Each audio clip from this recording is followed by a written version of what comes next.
अगर आप इस दिवाली या धनतेरस पर कोई भी इलेक्ट्रिक बाइक या स्कूटर को खरीदने जा रहे हैं, अब चाहे वो ब्रांडेड हो या फिर नॉन ब्रांडेड हो, उसकी कुछ छुपी हुई शर्तें रहती हैं जो कि आपको कोई भी नहीं बताता है और उनमें कुछ प्रॉब्लम भी आती है जो कि आपको जरूर जान लेनी चाहिए खरीदने से पहले, जिससे खरीदने के बाद आपको कोई भी पछतावा ना हो और आप ये बिल्कुल भी ना कह पाएं कि भाई मैंने ये क्या खरीद लिया। तो बाइक पॉइंट से मैं हूं मिंटू और इस विषय पर आज मैं आपको पूरी जानकारी देने वाला हूं। तो जो सबसे पहली छुपी हुई शर्त या प्रॉब्लम है वो ये है दोस्तों कि इलेक्ट्रिक बाइक स्कूटर कार को खरीदने से पहले अगर आप पेट्रोल वाली बाइक स्कूटर कार को चला रहे हैं तो आपको वो आज़ादी, वो संतुष्टि नहीं मिल पाएगी जो कि आपको पेट्रोल बाइक या स्कूटर कार में मिलती है। अब इसके बारे में थोड़ी सी आगे मैं आपको डिटेल में बताऊंगा।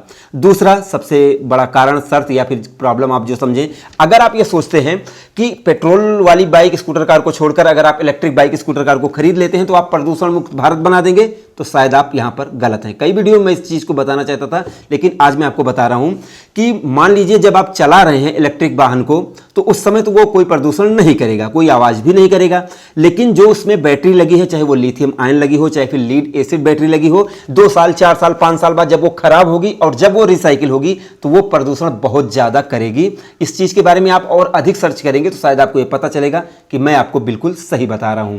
और इसके अलावा जैसे एक घर में 2-3 हो जाएंगे या फिर एक ही हो जाएगा, तो जब सब लोग चार्ज करेंगे तो कोयले से बिजली बनेगी, तो वहां पर थोड़ी सी जैसे कोयले से जब बिजली बनेगी तो प्रदूषण ज्यादा होगा। जाहिर सी बात है, कुछ लोग कहेंगे कि भैया सौर ऊर्जा लग जाएगा तो वो उसमें काफी टाइम लग जाएगा और मैं अभी इस दिवाली या धनतेरस की बात कर रहा हूं। तो ये दूसरी बात मैंने आपको बताई। तीसरा सबसे बड़ा कारण, जैसा कि बैटरी इलेक्ट्रिक स्कूटर या कार या बाइक में हर चीज में आपको कंडीशंस अप्लाई होता है। जैसे कि जो आपको बताया जाएगा कि भैया 80 किलोमीटर चलेगी, 100 किलोमीटर चलेगी, 200 किलोमीटर चलेगी, तो वहां पर भी कंडीशंस अप्लाई होता है दोस्तों। जैसे कि मैं आपको बताना चाहूंगा, अब मान लीजिए मैं ये जो चीज आपको बता रहा हूं, मेरे पास एक इलेक्ट्रिक स्कूटर है और उसको जब मैं चलाता हूं खुद तो वो चलता है लगभग 50-55 किलोमीटर और जब मेरे पापा चलाते हैं तो लगभग चलता है वो 80 किलोमीटर। तो यहां पर कंडीशंस अप्लाई ये हुई कि मेरा वजन ज्यादा है और मैंने आपको शुरुआत में जो बताया था संतुष्टि वाली बात, उससे ये हुआ कि मेरा वजन भी ज्यादा है और मैं जैसे R15 चलाता हूं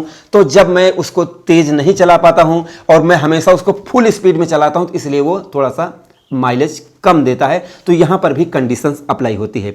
अब आगे बढ़ने से पहले थोड़ा सा प्रमोशन कर दूं और आप लोग जरूर जान लें कि भाई इस दिवाली या धनतेरस में जो आपकी बाइक स्कूटर कार है वो आपकी दोस्त है, आपकी हमसफर है और आपकी पहचान है, और उसको बिल्कुल क्लीन रखिए, उसको साफ सुथरा रखिए अपने घर की तरह, और उसको धुलवाने के बाद उस पर लगाएं M2R+ प्रीमियम पॉलिश।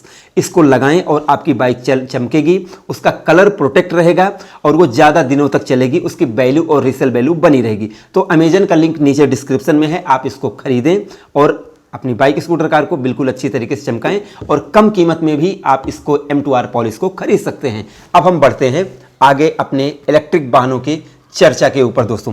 तो यहां पर जो मैंने सबसे पहले आपको बताया था कि आपको संतुष्टि नहीं होगी, उसका कारण यह है कि अगर आप पहले पेट्रोल वाले जैसे मोटरसाइकिल स्कूटर को चला रहे हैं तो वहां पर आपके पास आज़ादी होती है। अगर आपको कहीं तेज जाना है तो आप जा सकते हैं, बहुत ज़्यादा होगा तो थोड़ा सा पेट्रोल ज़्यादा लगेगा, लेकिन इसमें लिमिटेशन होती है हर एक चीज़ की। आपके दिमाग पर यह बोझ रहेगा कि अगर मैं ज़्यादा चला रहा हूं तो यार कम चलेगा, इसलिए धीरे धीरे चलो। तो मतलब बहुत सारी चीज़ें इसमें होने लगती हैं। और जैसे आप चार्ज करने के लिए, इसमें सबसे बड़ी समस्या तो यह है कि जैसे 4 से 5 घंटे में चार्ज होता है, तो जब आप कहीं जाएंगे तो आपके दिमाग पर यह बोझ बना रहेगा कि ये भाई इसको बहुत जल्दी मुझे चार्ज पर लगाना है, और आपके मन में रहेगा कि अगर जाएंगे रास्ते में कुछ हुआ तो फिर क्या होगा। तो ऐसे बहुत सारी चीज़ें होती हैं। अब जैसे इलेक्ट्रिक वाहन में है, वो पेट्रोल वाले में है कि आप रास्ते में खराब हो गया तो बनवा लिए, 2 मिनट में पेट्रोल डलवा लिए, चला दिए। तो इसमें कुछ चीज़ों की लिमिटेशन होती है, वो आपको जरूर जान लेनी चाहिए। अब जैसे कुछ और कारण बताऊँ, गिनते रहिएगा आप। अगर आप खरीद रहे हैं, अब यहां पर जैसे ब्रांडेड और नॉन ब्रांडेड को अलग अलग कर देते हैं।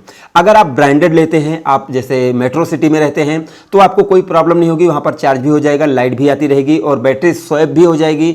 आप जैसे और बहुत सारी कंपनियां जैसे ओला है, रिवोल्ट है, बहुत सारी कंपनियां हैं जिनमें आपको ये सारी सुविधाएं मिल जाएंगी। तो यहां पर इनमें बहुत ज़्यादा प्रॉब्लम नहीं आती। और ये स्कूटर बाइक लगभग 1,20,000 1,50,000 रुपये के तक महंगे रहते हैं। तो इनमें बैटरी और चार्जर की अच्छी क्वालिटी आपको मिल जाती है। तो यहां पर आपको ज्यादा दिक्कत नहीं होगी, लेकिन थोड़ी बहुत तो होगी ही। अब लेकिन यहाँ पर मैं ज़्यादा जो फोकस कर रहा हूँ इस वीडियो में वो ये हैं, जैसे कि 60,000, 65,000, 55,000, 50,000 में जो लिथियम आयन या फिर लीड एसिड बैटरी के साथ आते हैं और ज़्यादातर ग्रामीण इलाकों में जो लोग रहते हैं उनके बारे में अब मैं इस थोड़ा सा ज़्यादा फोकस करना चाहूँगा। तो अगर आप खरीदने जा रहे हैं इलेक्ट्रिक बाइक या स्कूटर, तो सबसे पहले आपको ये देखना है कि भैया जिस कंपनी का आप खरीद रहे हैं उस कंपनी का कुछ अता पता हो, ऐसा रहे कि वो हाँ रहेगी, कुछ दिनों तक रहेगी। नहीं तो ऐसा हो कि आप खरीद लें और वो कंपनी जाए चली और उसके बाद ना तो आपको उसका चार्जर मिलेगा, ना तो ECU मिलेगा, ना रेगुलेटर मिलेगा, कुछ भी आपको मिलेगा नहीं, तो आप धक्के खाते रहेंगे। इस चीज़ का विशेष आपको ध्यान रखना है। इसके अलावा दोस्तों, जब आप खरीदें तो ये मानकर चलें कि जो भी आपको बताया गया है लगभग 100 से 150 किलोमीटर या 80 किलोमीटर, उसमें भी आप ये मानकर चलें कि आपका वजन कितना है, नहीं तो आप उतना ज़्यादा नहीं जा पाएंगे। इन चीज़ों का आपको विशेष ध्यान रखना है। अब उसमें भी ये देखना है कि अगर आप उसको फुल स्पीड में चलाएंगे तो भैया फिर वो जैसे 80 बताया जाएगा तो वो 50 ही चलेगा, क्योंकि उसको बताया गया है इको मोड और पावर मोड। मतलब कि एक जैसे first gear, second gear, third gear उसमें दिए रहते हैं, वो इसीलिए दिए रहते हैं कि फर्स्ट पर आप चलाएंगे तो 80 चलेगा, सेकंड पर चलाएंगे तो 60 चलेगा, थर्ड पर चलाएंगे तो 40 चलेगा। अब यहाँ पर अगर आप फर्स्ट लगाकर चलाते हैं और ज़्यादा तेज चलाते हैं, मतलब कि हमेशा टॉप स्पीड में चलेंगे, कि उसका थ्रोटल जो है वो पूरा खोल कर चलेंगे, तो वो डेफिनेटली कम चलेगा। इस चीज़ को आपको विशेष ध्यान रखना है। नहीं तो कहीं आप खरीद कर लेकर आओ और आप ये सोचो कि भैया 80 किलोमीटर बताया कंपनी ने तो 80 जाएगा, ऐसा नहीं है। उसमें कंडीशंस अप्लाई होती है और इस चीज़ को खरीदने से पहले अगर आप नॉन ब्रांडेड खरीद रहे हैं तो इन सब चीज़ों का विशेष ध्यान रखकर ही खरीदें, नहीं तो आप फिर परेशान थोड़े से हो जाएंगे। अब इसके अलावा दोस्तों, मैं आपको अपनी तरफ से कुछ और चीज़ें बताना चाहूँगा। अगर आप इलेक्ट्रिक बाइक या स्कूटर खरीदना चाहते हैं, अगर आप पेट्रोल के पैसे से बहुत ज़्यादा परेशान हैं, सारे रास्ते बंद हैं, आपके पास सिर्फ एक रास्ता अजय देवगन वाला बचा है, तो फिर आपको यह करना चाहिए कि आपके पास एक पेट्रोल वाला वाहन होना चाहिए। क्योंकि अगर आप जैसे ग्रामीण इलाकों में रहते हैं, वहाँ पर किसी दिन आंधी आई, तार टूट गया और लाइट नहीं आ रही है, तो ऐसे में आपका स्कूटर चार्ज नहीं हो पाएगा, तो फिर आप कहीं जा नहीं पाएंगे और फिर उसके बाद आपको दिक्कत हो जाएगी चार्जिंग में। तो आपको ये रखना चाहिए। अब कुछ प्रॉब्लम और शर्तें मैं आपको ये बताना चाहूँगा, जैसे कि जब आप नया खरीद कर लेकर आते हैं तो आप कुछ दिन तक तो चार्ज लगाते हैं, फिर आते हैं जाते हैं, कोई दिक्कत नहीं होती है। और जैसे आपका सिर्फ इतना काम है कि आप घर से गए, कहीं आए, फिर उसके बाद आए, आराम से लगा दी। लेकिन कुछ लोगों का ज़्यादा दौड़ने भागने का काम होता है, तो ऐसे में आपको ये भी बताया जाएगा कि जब आप इलेक्ट्रिक बाइक या स्कूटर को खरीदें तो उसके बाद आप उसको जब चला कर लाएँ तो जब वो गर्म हो तो उस समय चार्ज पर नहीं लगाना चाहिए, आपको थोड़ा देर बाद चार्ज पर लगाना चाहिए, जिससे उसकी बैटरी ज़्यादा दिनों तक चल सके।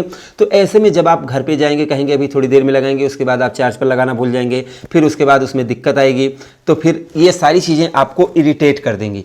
अब इस वीडियो का मकसद ये नहीं है कि आप इलेक्ट्रिक स्कूटर या बाइक को ना खरीदें, आप बिल्कुल खरीदें। लेकिन मेरा काम था, बाइक पॉइंट का ये काम था कि आपको सारी चीज़ें बता दी जाएँ, जिससे आप लोग खरीदने से पहले जब ये जानकर रखेंगे तो सही से चार्जिंग पर लगाएंगे। और ऐसा नहीं करेंगे कि आपको 80 बताया गया है तो आप कहेंगे कि यार ये तो चल ही नहीं रही है इतनी। तो इन सारी चीज़ों को आपको विशेष ध्यान रखना चाहिए, क्योंकि इनमें सारी चीज़ों में लिमिट होती है दोस्तों।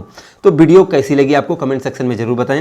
वीडियो अगर आपको पसंद आई हो तो प्लीज़ आप इस वीडियो को लाइक करें, शेयर करें और आप अपने इस चैनल को bike point by Mintu and Rahul को सब्सक्राइब करके बेल आइकन को जरूर दबाएं, जिससे हमारी हर आने वाली वीडियो की नोटिफिकेशन आप तक पहुँच सके।